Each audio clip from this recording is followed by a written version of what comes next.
প্রিয় দর্শক, অন্য মঞ্চের আলাপচারিতায় আপনাদের সকলকে আমন্ত্রণ জানাচ্ছি। পুলিশে আস্থাহীন, আওয়ামী লীগের লকডাউন দমনে নামছে ইউনূসের নিজস্ব বাহিনী। এই প্রসঙ্গটি নিয়ে আপনাদের সামনে এই মুহূর্তে কথা বলবো। সত্যিকার অর্থে দিন যত ঘনিয়ে আসছে, আওয়ামী লীগের কর্মসূচি আসছে, দেশের পরিস্থিতি সত্যিকার অর্থে ঘোলাটে হয়ে উঠছে এবং ইউনূস সরকার এক প্রকার পাগল প্রায় হয়ে উল্টা পাল্টা রিয়াক্ট করা শুরু করে দিয়েছে ইতিমধ্যে। যার দরুন পুলিশ, বাংলাদেশ পুলিশ, আমাদের যে সরকারের প্রধান আইন শৃঙ্খলা, সিভিল আইন শৃঙ্খলা রক্ষার প্রধান দায়িত্বপ্রাপ্ত যে ফোর্স পুলিশ, 2 লক্ষাধিক পুলিশ সদস্য, তাদের প্রতি আস্থা রাখতে পারছে না ডক্টর মোহাম্মদ ইউনূস সরকার।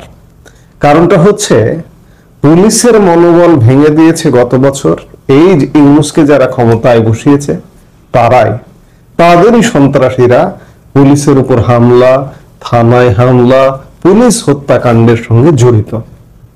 এরা মনে করছে যে এই পুলিশ আমাদেরকে কি সুরক্ষা দেবে, আর সুরক্ষা দেবে না বলে নিজস্ব মিলিশিয়া বাহিনী গঠন করেছে এবং আসন্ন আওয়ামী লীগের যে লকডাউন কর্মসূচি আগামী 13 নভেম্বর দেওয়া হয়েছে, সেটি দমনে নিজস্ব বাহিনী নামানোর পরিকল্পনা ইতিমধ্যে চূড়ান্ত।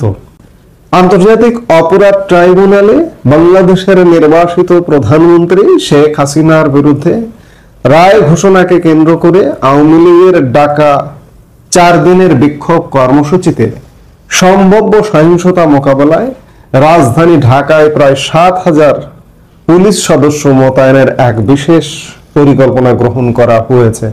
7,000 পুলিশ সদস্য, এটা বলতে এটা বোঝানো হচ্ছে ওই যে নিজস্ব বাহিনী, মিলিশিয়া বাহিনী, এদেরকে পুলিশের পোশাকে নামানো হবে। ভারতীয় গণমাধ্যম নর্থ ইস্ট নিউজের চন্দন নন্দী এমন তথ্য দিয়েছে। নর্থ ইস্ট নিউজের হাতে আসা বাংলাদেশ পুলিশের একটি বিশেষ নথি থেকে এই চাঞ্চল্যকর তথ্য জানা গেছে। যুব ও ক্রীড়া এবং স্থানীয় সরকার, পল্লী উন্নয়ন ও সমবায় উপদেষ্টা আসিফ মাহমুদ সজীব ভুইয়ার উদ্যোগে গঠিত 9,000 সদস্যের একটি ব্যক্তিগত মিলিশিয়া বাহিনী থেকে তরুণদের নিয়োগ দেওয়া হয়েছে। এই বাহিনীর সদস্যরা ইতিমধ্যে একটি মোবিলাইজেশন ড্রিল বা মহড়ায় অংশ নিয়েছে। আগামী 10 নভেম্বর থেকে শুরু হতে যাওয়া আওয়ামী লীগের 4 দিনের বিক্ষোভ কর্মসূচির আগেই তাদের মাঠে নামানো হচ্ছে। এখানে একটু বলে রাখা ভালো যে গত বছর জুলাই আগস্টে যে সহিংসতা কর্মকাণ্ড ঘটানো হয়েছিল, পুলিশ হত্যা করা হয়েছিল, এই হত্যাকারীদেরই এই বাহিনীতে নিয়োগ দেওয়া হয়েছে। এরা আবার নতুন নতুন হত্যার কাণ্ড ঘটাবে, পুলিশ হত্যা করবে, হত্যা করে সেই দায় চাপাবে আওয়ামী লীগ পুলিশকে মেরেছে। পুলিশের মনোবল উল্টো দিকে ঘুরিয়ে দেওয়ার জন্য মানুষ তো হত্যা করবেই, হত্যা পরিকল্পনা নিয়েই তো নেমেছে। নিরাপত্তা সূত্রের খবর, আসিফ মাহমুদ সজীব ভুইয়ার নির্দেশে গঠিত এই বাহিনীর কয়েকশো তরুণ সদস্যকে পুলিশের পোশাক পরানো হবে। তাদের অনেককে ইতিমধ্যে ঢাকা মেট্রোপলিটন পুলিশের স্ট্যান্ডার্ড ইউনিফর্ম সরবরাহ করা হয়েছে এবং তারা রাজধানীর বিভিন্ন কৌশলগত অবস্থান নিয়েও ফেলেছে ইতিমধ্যে। আওয়ামী লীগের আসন্ন কর্মসূচিকে কেন্দ্র করে বিশেষ নিরাপত্তা পরিকল্পনা নিয়েছে ডিএমপি।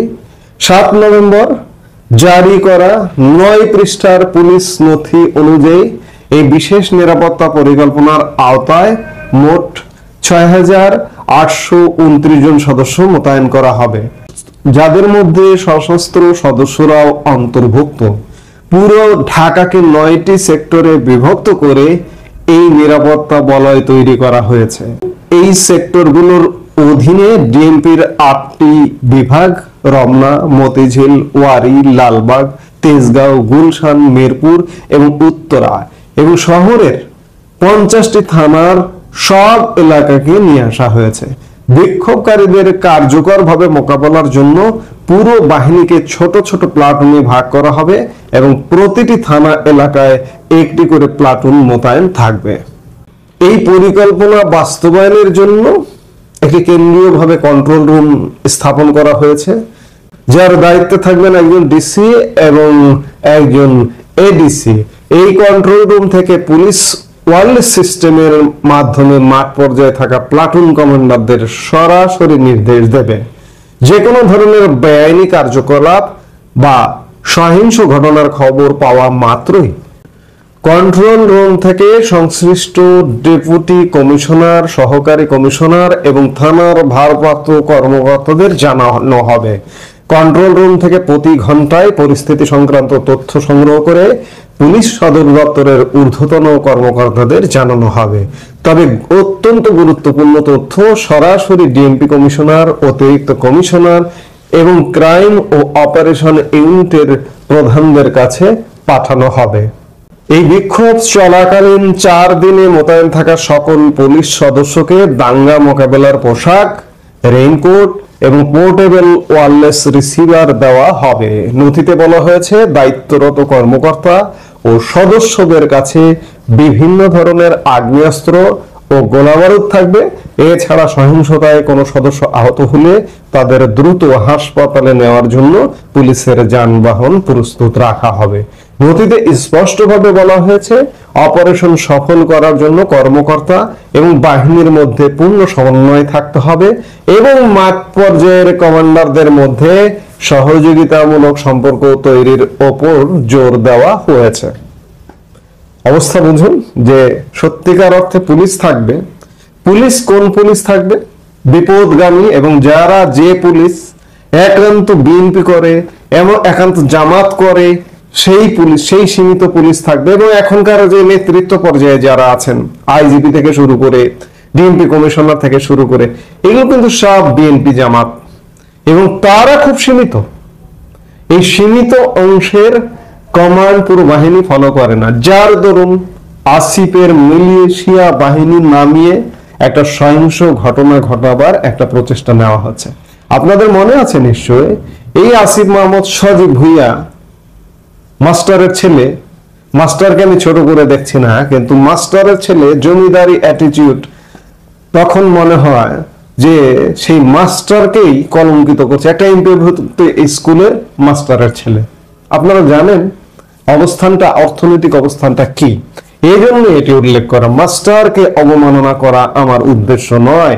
আমার মাস্টাররা, স্কুল মাস্টাররা আমার পরম শ্রদ্ধা, পরম সম্মানের। আমি অবস্থানটা বোঝাতে চাইছি যে আসিফ মাহমুদ সজীব ভুইয়া রাজপুত্র, ভাবখানা এমন। এই গত গোপালগঞ্জ ট্র্যাজেডি যখন ঘটলো, এই ছেলেটি স্বরাষ্ট্রের সঙ্গে তার কোনো সংশ্লিষ্টতা নেই।